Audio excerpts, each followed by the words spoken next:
Hello, I'm glad you're here. Today, I'm going to share with you the most powerful technique that I know. So stick around. You're going to want to learn this.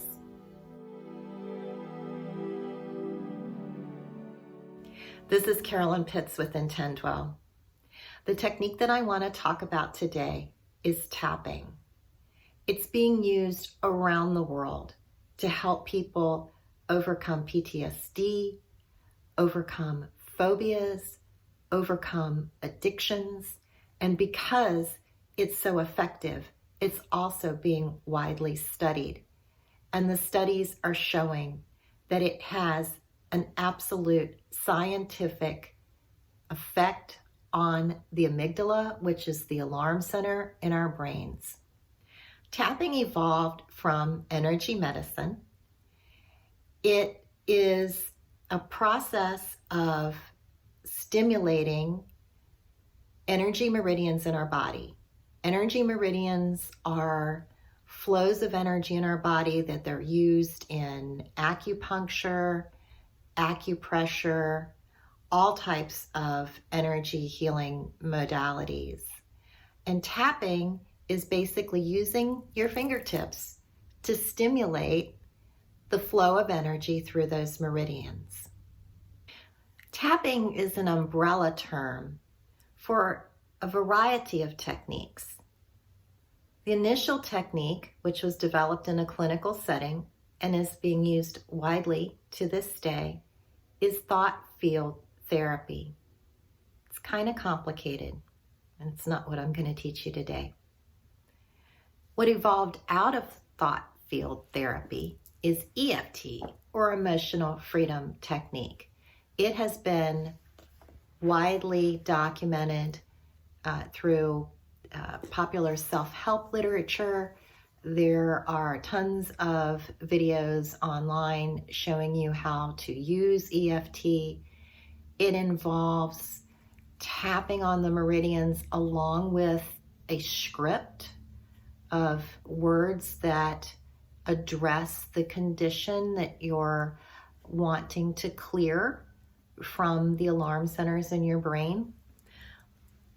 But what I'm going to teach you today is an even simpler technique that evolved out of those techniques, and it's called trauma tapping technique. The beauty of this technique is that words are not needed.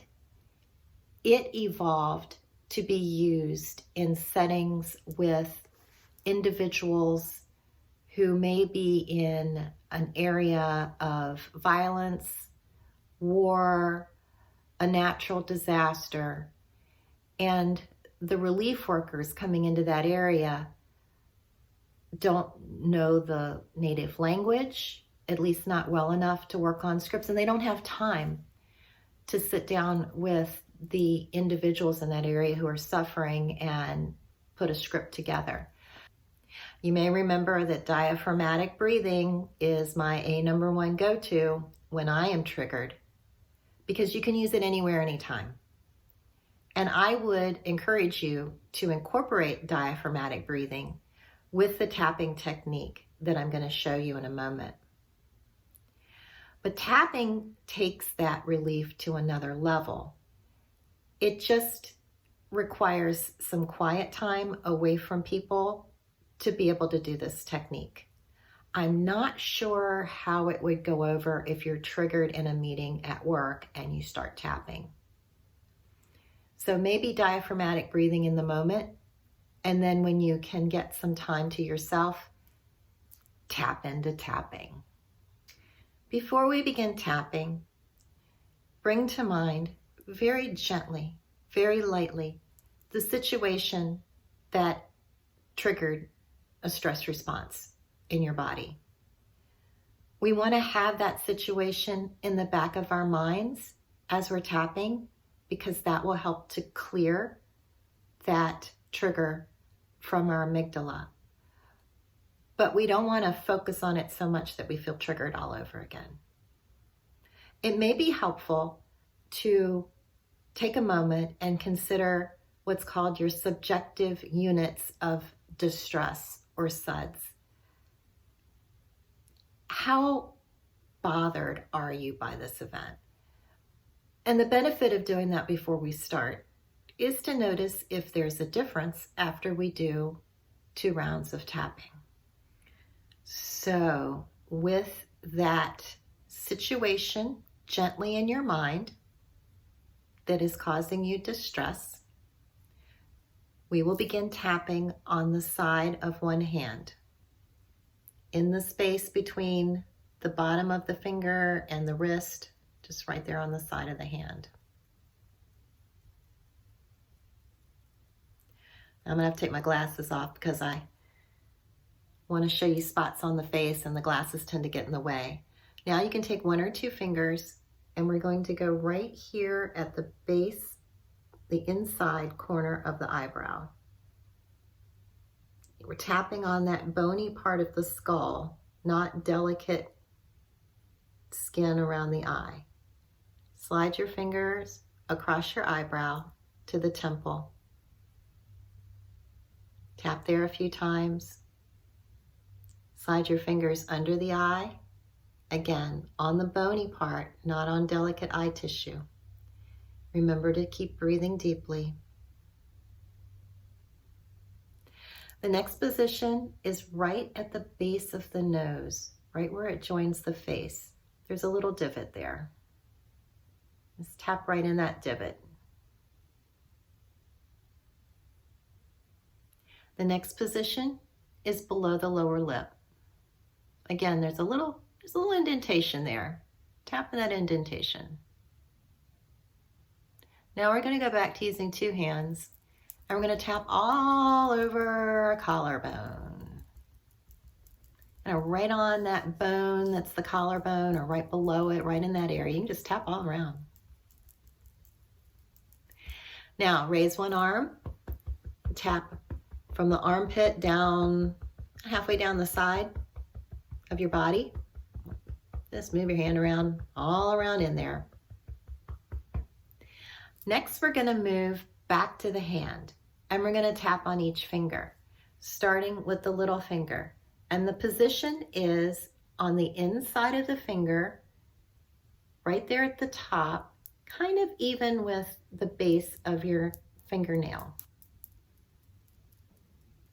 We're going to go through each finger, tapping a few times, continuing to breathe and thinking gently about that triggering situation. Like I said, you want to have that situation in your mind because what we're doing is we're clearing it from our energy system, from our amygdala. And this is where, when they use it with cravings, it clears the cravings that people have. And even a year later, they no longer eat the food that they just couldn't resist anymore. All right, we did all the fingers, the thumb. We're going to go back to the collarbone.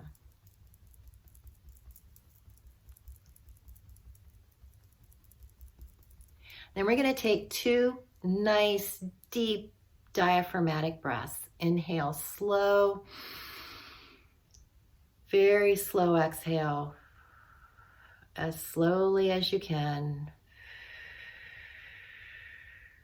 Again, deep inhale, long, slow exhale. Okay, that was the first round. Now we're going to do it again. You can switch up sides at this point, starting with the side of your hand. Remember what comes next? We're going to the face, starting with the inside of the eyebrow, sliding to the outside of the eye, sliding to under the eye, under the nose, under the lip,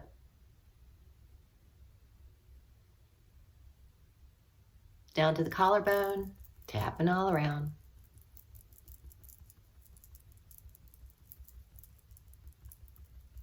Lift one arm.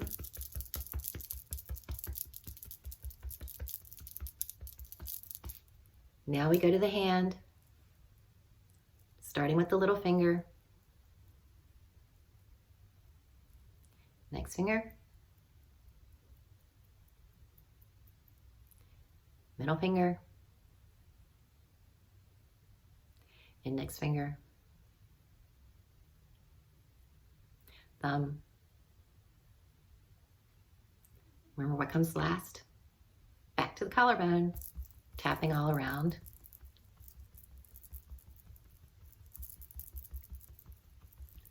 And then we finish with 2 deep breaths. Inhale, slow exhale.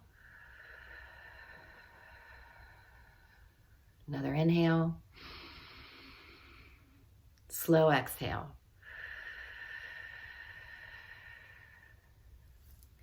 Now what you want to do is revisit that subjective unit of distress score that you attributed this event to before we started tapping. Has it changed? Sometimes it doesn't change. And if it hasn't changed, do another round of tapping. But hopefully, you're feeling a whole lot better. I would really love to hear from you how this technique is working. And I'm going to put some links at the end of the video so you can look for more information. And I particularly recommend checking out Peaceful Heart Network. It's amazing what these people are doing to help individuals all around the world recover from trauma. There's just so many beautiful and amazing stories in here. And this entire book is available for free online as a PDF. I bought a copy. I actually bought several copies to share with people, but you don't have to pay a cent to read the book. And if you find the book helpful, make a donation. Thanks so much for joining me. Like I said, I'd love to hear from you. You can leave me a comment down below. You can email me at intendwellllc@gmail.com. And if you want to receive content from me every week, join my mailing list. If you haven't, why not?